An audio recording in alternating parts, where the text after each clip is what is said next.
What's poppin', readers? This is Changes by Ama Ata Adu.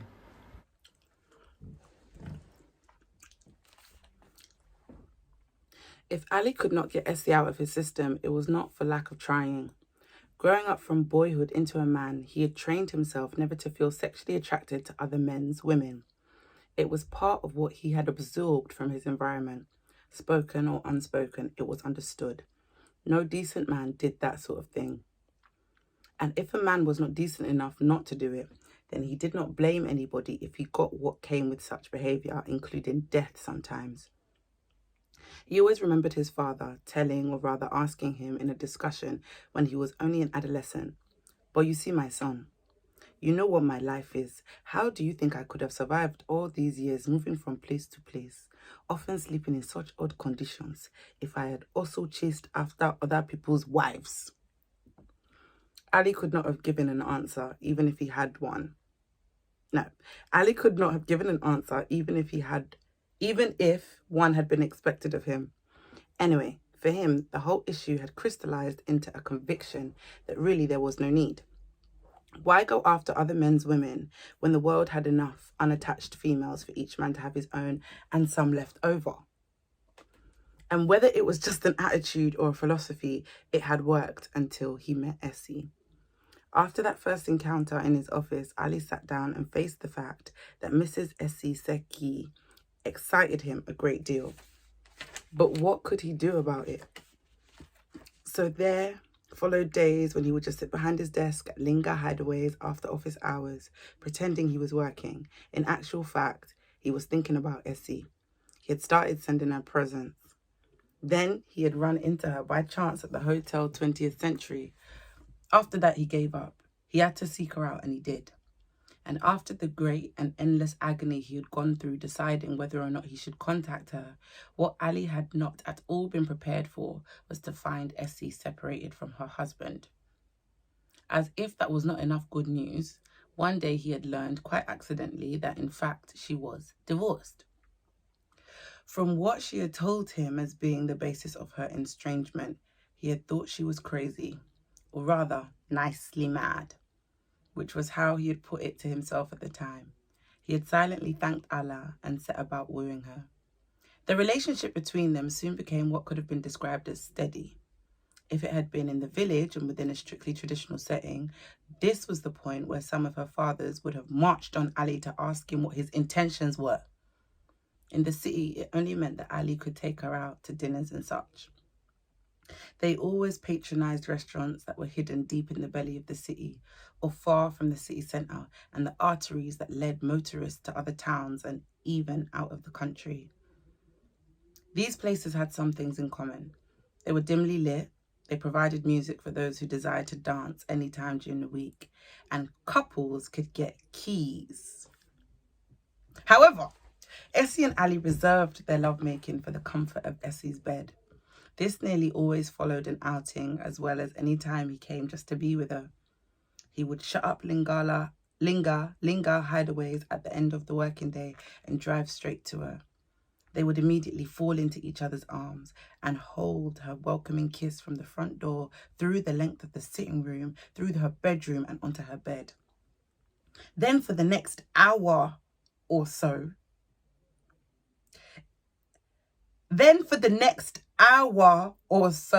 it was just grunts and groans until, quite exhausted, they fell quiet.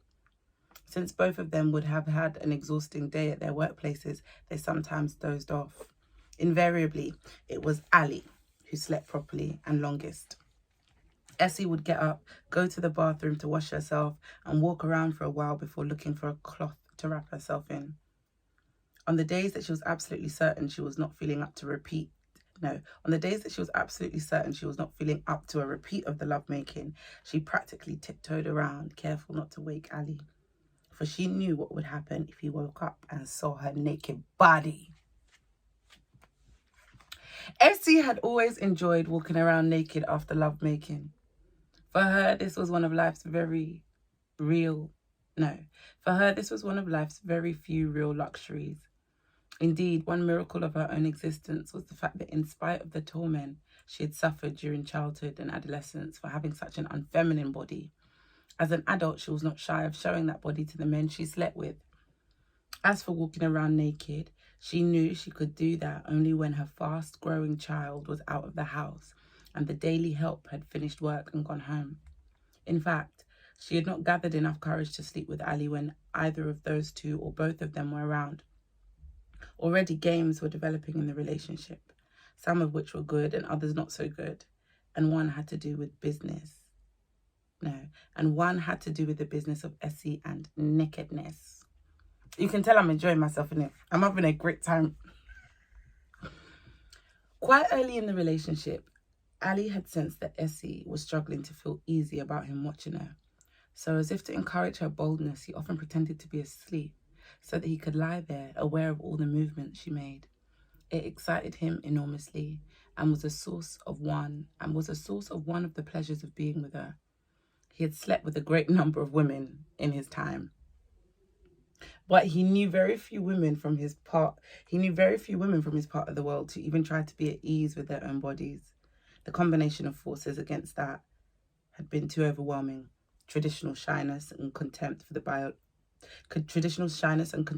biology of women, Islamic suppressive ideas about women, English Victorian prudery, and French hypocrisy imported by the colonizers.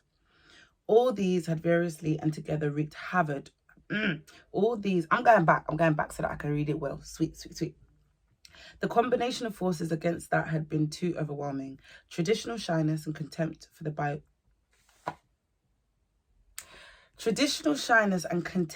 biology of women, Islamic suppressive ideas about women, English Victorian prudery, and French hypocrisy imported by the colonizers. All these had variously and together wreaked havoc on the mind of the modern African woman, especially about herself. As far as Ali could tell, he told himself, most women behaved as if the world was full of awful things, beginning with their bodies. His wife,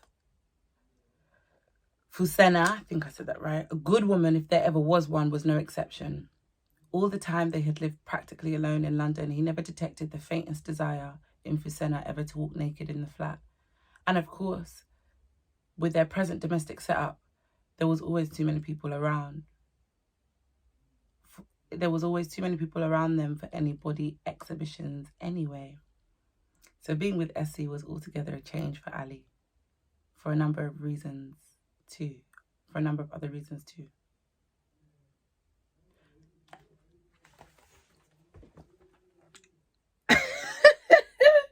I don't even know where to start, right? So let me read you a section of the book. So this is Changes by Ama Ata Aidu. I'll need to show you my auntie that's writing all these things about, lust. Look at my auntie. I'm calling her my auntie, but how we do. Look at this incredible woman. I'm sorry. Because look, we do this thing, where we decide that certain stories can only be told by certain people, or we box. It's the don't judge a book by its cover. That's what I'm trying to say. I picked up this book when I was in Elmina's Castle in Ghana, and I was looking at books around enslaved Africans and colonization and the trade of enslaved Africans. And it was all really heavy, and I was feeling really just like downtrodden. And I saw this book that said, a love story, and I love love stories and I love fiction. So I was like, let me buy this as well. It's called Changes, and it's just a beautiful, beautiful book, which melds like real intelligent thoughts and discussions, especially around the female body. Do you know what I mean? Me, I'm a free it up, free the nipple, free the cheeks. I'm down. Like, I believe that women should be liberated and validated and complete ownership of their bodies, however they decide to show them, in whichever way. And I just love that a woman of, I guess, her understanding, lived experience, And that generation can write about that and explore the thoughts around female aesthetics and around polyamory and around sleeping with other people's wives and other people's husbands. Which is not something y'all should be doing. The moral of the story, I say y'all because me and our business, I don't want anybody else's man. And I hope that when I'm in a relationship again one day, nobody's going to want me or my man or my partner. Do you know what I mean? Like, relax, leave it alone, leave us alone, leave people alone. It didn't necessarily, the moral of the story is leave other people's partners alone. That was the moral of the book. It was a great book though. I don't even know if there's if you can buy it online, if you were going to read it, but it's definitely one that really, it put a smile on my face. And I'd be reading it at midnight. Because also, there's a video that I need to do on an orchestra of minorities, which is just, one of those books that will blow your mind in every way, shape or form. But I'm really interested in hearing, reading books from the African diaspora and the African perspective. Because it's just so rich with colour and sound and taste. And I know it's a book in it, so how can you taste a book, Ronke? But even just food, the food that's mentioned, you go, I want to eat that. The way it's described, I want to chop it. It's amazing. Anyway, I hope you enjoyed my very fumbled read. I'm sorry that it wasn't, word perfect. But this is real. This is reality. And this is my library. I'm going to do what I want. Recycle, reclaim, revive, renew. Okay, guys?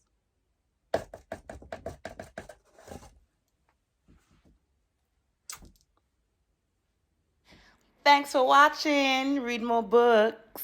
Coming up is a picture of me doing up tourism in Ghana with Dr. Kwame Nkrumah. A quote of his, "We face neither west or east. We face forward." Go on with your bad self. Face forward.